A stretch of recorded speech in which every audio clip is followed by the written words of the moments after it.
I remember after like about a decade in prison, a little dude that, I probably inspired in some type of way the way I did my time.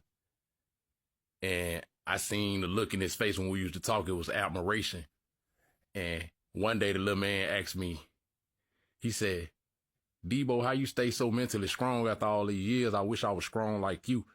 And I had to tell the little dude that one of the things that helped me make it through my darkest times was finding a place of solitude where I can just cry and talk to God. And he was so shocked that I cried, that I had to weep at times. I'm human. I told him the God honest truth. A lot of times when I be on that bed for hours with a sheet wrapped around my face and y'all think I be asleep, I be crying and talking to God. I be asking for mental strength and fortification.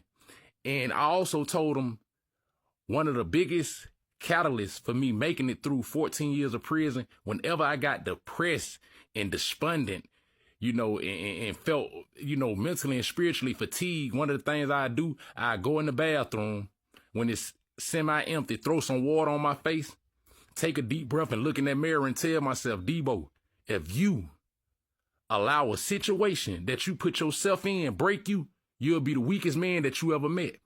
And I told him that gave me, or should I say that reinvigorated me with all the energy I needed to make it through day by day.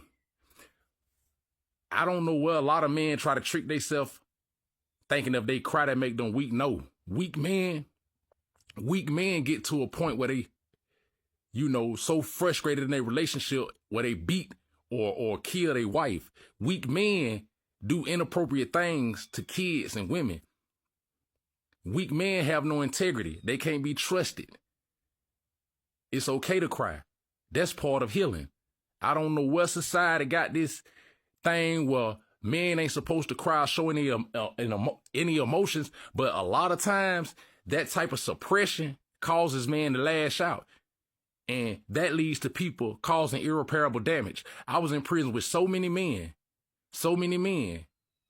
that was in domestic disputes that turned violent simply because they held so much in. And every single one that I ever talked to had the same, narrative within that story, the context. They never thought they would lash out violently. That's why I say cry, talk to God, and if you need help, seek help. But more important than anything, do not be afraid to release those feelings through tears. That's one of the biggest healing factors for me. Don't be afraid to cry.